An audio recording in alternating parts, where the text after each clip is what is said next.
नमस्कार विद्यार्थी मित्रांनो, माझे नाव आदित्य. तर आज आपण पाहणार आहोत इयत्ता 10वी मराठी कुमार भारती व्यवसायमाला पाठ 4 उत्तम लक्षण.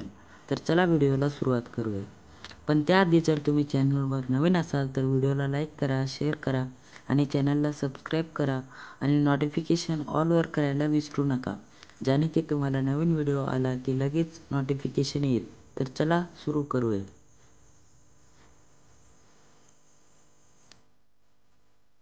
धडा 4 उत्तम लक्षण. तर मित्रांनो, इथे कविता आणि कवितेचा भावार्थ दिलेला आहे. तर आपण पहिले ते पाहून घेऊ.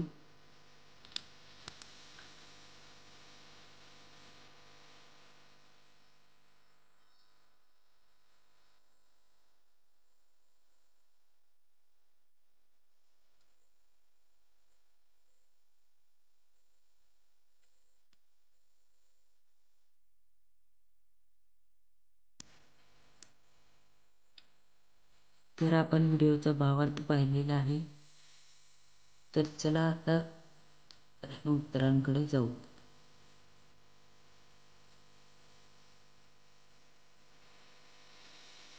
प्रश्न: पुढील कवितेच्या आधारे सूचनांनुसार कृती करा. कृती 1. आकलन. 1. आकृत्या पूर्ण करा. संत रामदास यांनी विचार करून करायला सांगितलेल्या गोष्टी: अपकीर्ती सांडावी, सत्कीर्ती वाढवावी, सत्याची वाट दृढ व्हावी. 2. कधीही करू नयेत अशा गोष्टी: पुण्यमार्ग सोडू नये, पैज किंवा गोड लावू नये, कुणावरही आपले ओझे लादू नये, असत्याचा अभिमान बाळगू नये.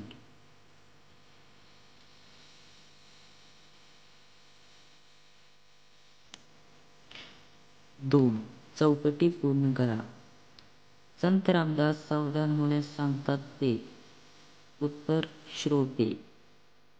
2. संत रामदास श्रोत्यांना हे गुण सांगतात. उत्तर: उत्तम गुण. 3. अंगी बाणावे अशी. उत्तर: सर्वज्ञपणाची खूण. 4. प्रस्तुत ओव्या या ग्रंथामधून घेतल्या आहेत. उत्तर: श्री दासबोध.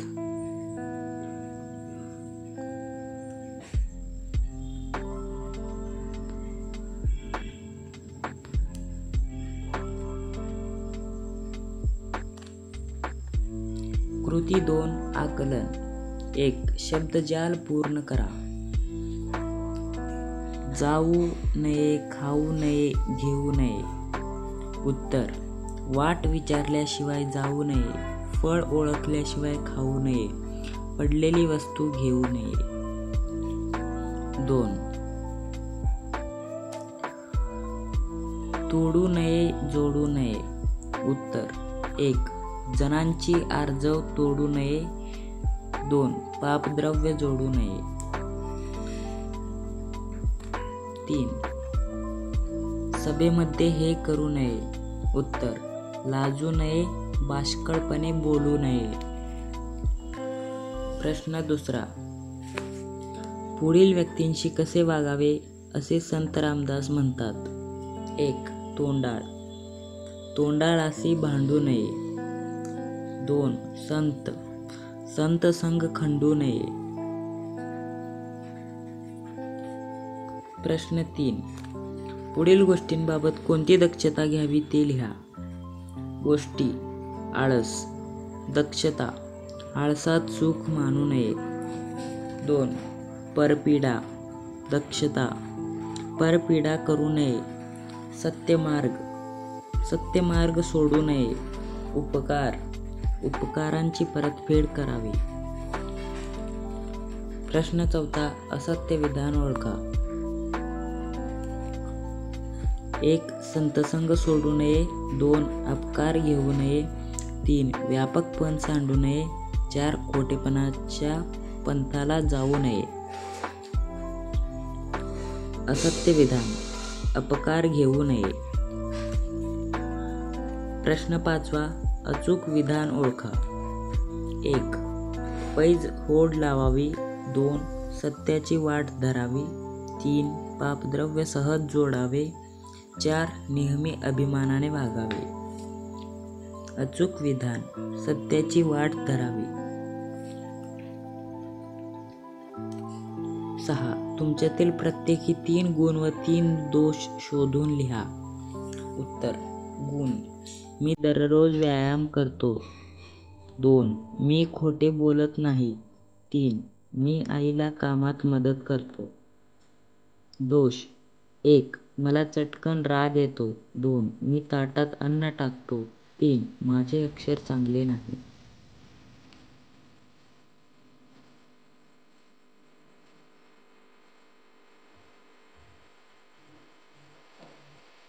पुढील ओळींचा सरळ अर्थ लिहा. श्रोतीन व्हावे सावधान, आता सांगतो उत्तम गुण. जेणेकरिता बाणे खून सर्वज्ञपणाची. उत्तर. उत्तम व्यक्तीची लक्षणे सांगताना संत रामदास श्रोत्यांना म्हणतात, श्रोते हो, तुम्हाला आता मी उत्तम लक्षणे सांगतो. ती सावध मनाने ऐकावी. ही लक्षणे ऐकून तुम्ही सर्व गोष्टी जाणण्याचे गुण अंगी बाळगावी. कृती 4. काव्य सौंदर्य. 1. सभेमध्ये लाजू नये, बाष्कळपणे बोलू नये. या ओळीतील विचार स्पष्ट करा. उत्तर. उत्तम लक्षणे या कवितेमध्ये संत रामदास यांनी आदर्श गुणसंपन्न व्यक्तीची लक्षणे समजावून सांगितली आहेत. त्यांपैकी एक लक्षण उपरोक्त चरणात सूचित केले आहे. मनुष्य हा समाजप्रिय प्राणी आहे. समूहामध्ये आदर्श व्यक्तीचे वर्तन कसे करावे हे सांगताना संत रामदास म्हणतात, सभेमध्ये वावरताना, आपले मत मांडताना कधीही लाजू नये. स्पष्टपणे आपले म्हणणे मांडावे, परंतु त्याच वेळी बालिशपणे बोलू नये. निरर्थक असे वक्तव्य करू नये. बाष्कळपणे बोलू नये. उत्तम पुरुषाचे एक मर्मग्राही लक्षण या ओळीतून मांडले आहे.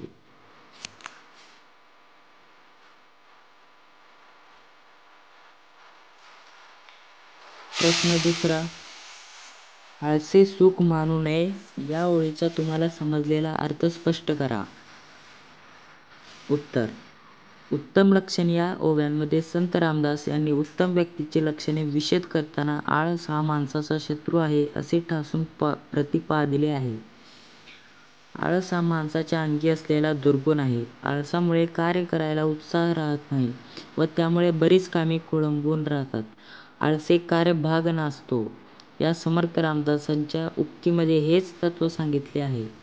माणसाच्या मनाला जे षड्विकार जडतात त्यात आळस हा एक विकार आहे. दैनंदिन कामांमध्ये आळसाला स्थान देऊ नये. आळसामुळे प्रगती खुंटते, भविष्य अंधारते. आळसामुळे मनाला जडत्व प्राप्त होते व माणूस नाकर्ता होतो. आळशी माणसाला समाजात मान मिळत नाही, म्हणून आळसात सुख मानू नये असे समर्थ रामदास सांगतात.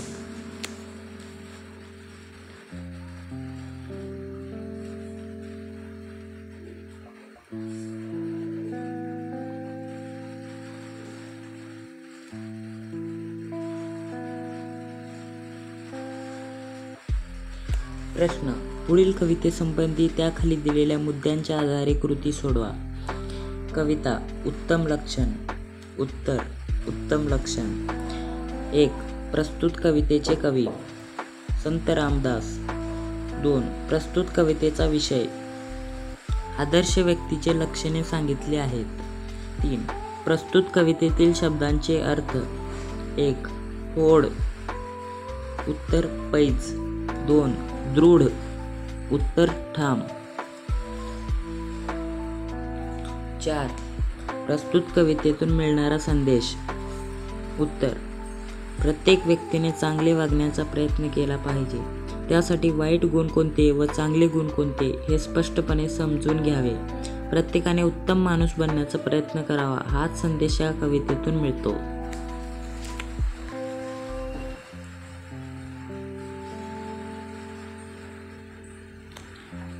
प्रश्न 5. प्रस्तुत कवितेची भाषिक वैशिष्ट्ये. उत्तर. प्रस्तुत कवितेची रचना ओवी या प्राचीन छंदात आहेत. ओवी हा उच्चारणाला सुलभ असा अत्यंत लवचिक रचना प्रकार आहे.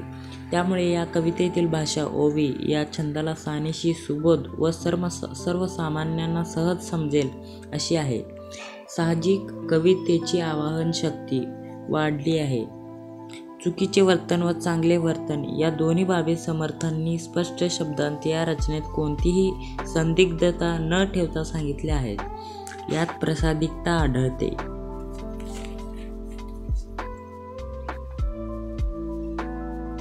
6. प्रस्तुत कवितेतून व्यक्त होणारा विचार. उत्तर. प्रस्तुत कवितेची संत रामदासांनी व्यक्तींनी समाजात कसे वागावे याचे मार्गदर्शन केले आहे.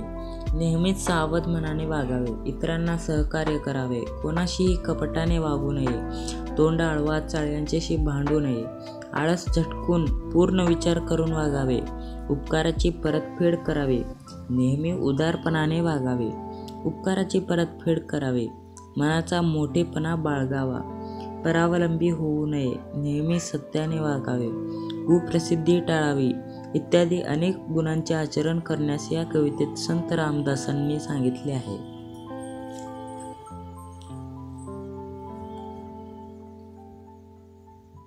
सात. कवितेतील ओळींचा सरळ अर्थ.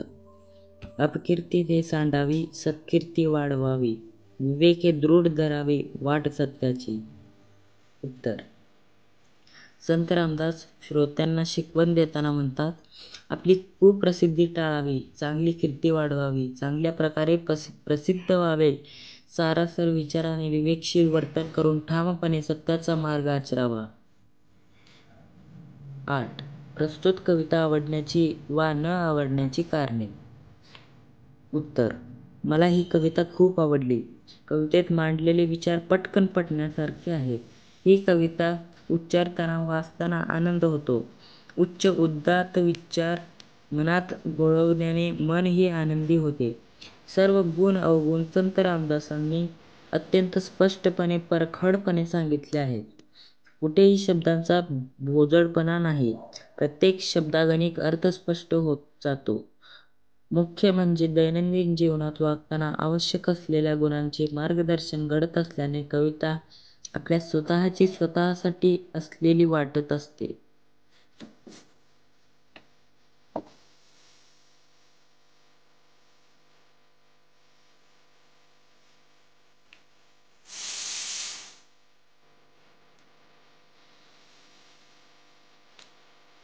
प्रश्न.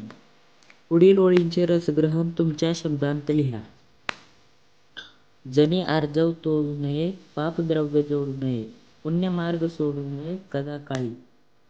उत्तर. आशय सौंदर्य. उत्तम लक्षणे या श्रीदासबोधातील एका समासामध्ये समर्थ रामदासांनी गुणसंपन्न आदर्श व्यक्तिमत्वाची महत्त्वाची लक्षणे सांगितली आहेत. त्यांपैकी उपरोक्त ओळीमध्ये 3 लक्षणांचा उहापोह केला आहे. काव्य सौंदर्य. समाजात वावरताना व्यक्तीने कोणते आचरण करावे हे सांगताना संत रामदास म्हणतात, लोकांचे मन मोडू नये, लोकांनी केलेली विनंती धुडकावू नये, उलट जनभावनांचा आदर करावा, तसेच वाईट मार्गाने संपत्ती साठवू नये. अशी संपत्ती हे पापाचे धन असते, म्हणून सत्शील मार्गाने जीवन व्यतीत करावे. पुण्यमार्ग आचरावा, कधीही पुण्यमार्गाने जाण्याचे सोडू नये. भाषिक वैशिष्ट्ये. वरील ओवीमध्ये जनांसाठी खूप सुगम निरूपण केले आहे. सोडू नये, जोडू नये, सोडू नये अशा सोप्या यमकांद्वारे संदेशामध्ये आवाहकता आली आहे. ओवी छंदाला साजेशी सुबोध भाषा वापरल्यामुळे जनमानसावर तत्त्व ठसवणे सुलभ झाले आहे. पापद्रव्य व पुण्यमार्ग यांतील विरोधाभास ठळकपणे उठून दिसतो. ओवीमध्ये प्रासादिकता हा गुण आढळतो.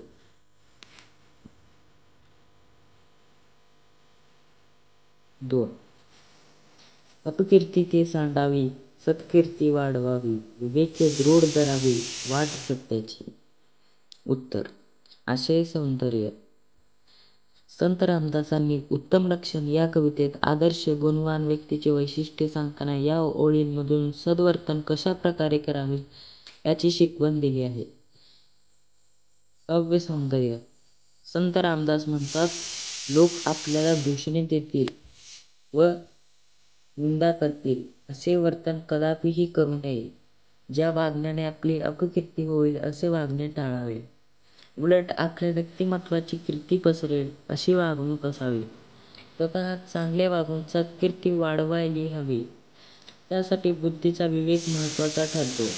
सद्विचाराने, विवेकाने सत्याचा मार्ग ठामपणे आचरावा. विवेकबुद्धी ठोस असणे गरजेचे आहे. भाषिक वैशिष्ट्ये. सन्मानाने लक्षण सांगताना जनसामान्यांना समजतील असे 3 मुद्दे या ओळीत सहजपणे सांगितले आहेत.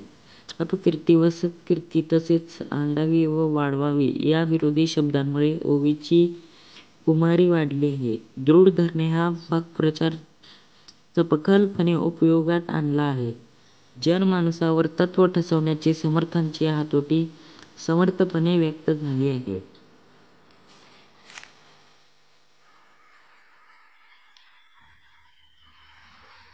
1. समास. पुढील तक्ता पूर्ण करा. सामासिक शब्द विग्रह समासाचे नाव. महाराष्ट्र. महान असे राष्ट्र. कर्मधारय. बरे वाईट. बरे किंवा वाईट. वैकल्पिक द्वंद्व. चंद्र सूर्य. चंद्र आणि सूर्य. इतरेतर द्वंद्व. त्रिखंड. 3 खंडांचा समूह. त्रिगु. दाना पाणी. दाना पाणी वगैरे. समाहार द्वंद्व. 2. शब्दसिद्धी.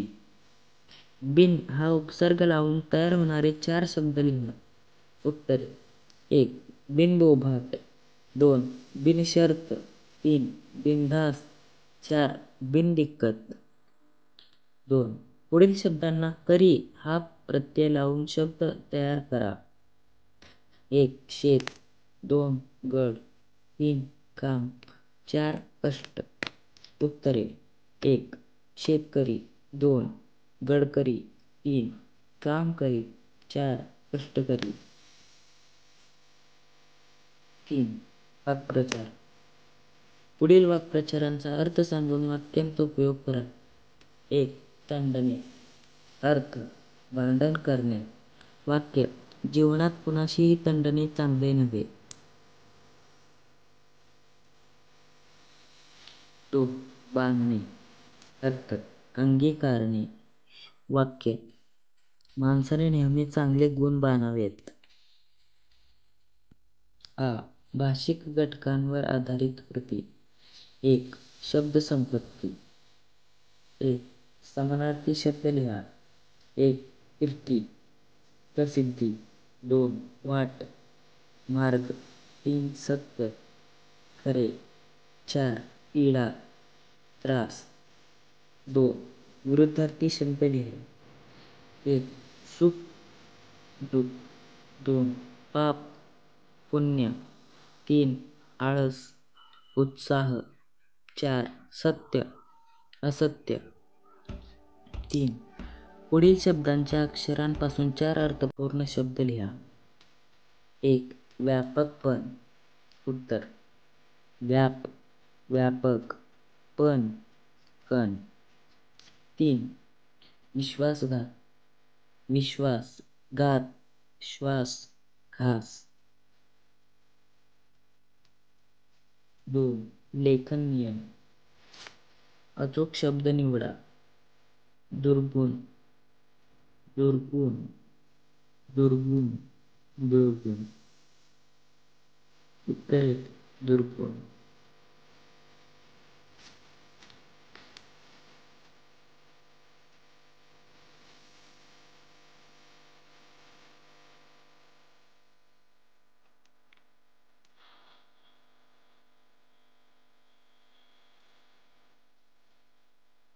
धन्यवाद मित्रांनो, व्हिडिओ शेवटपर्यंत पाहण्यासाठी.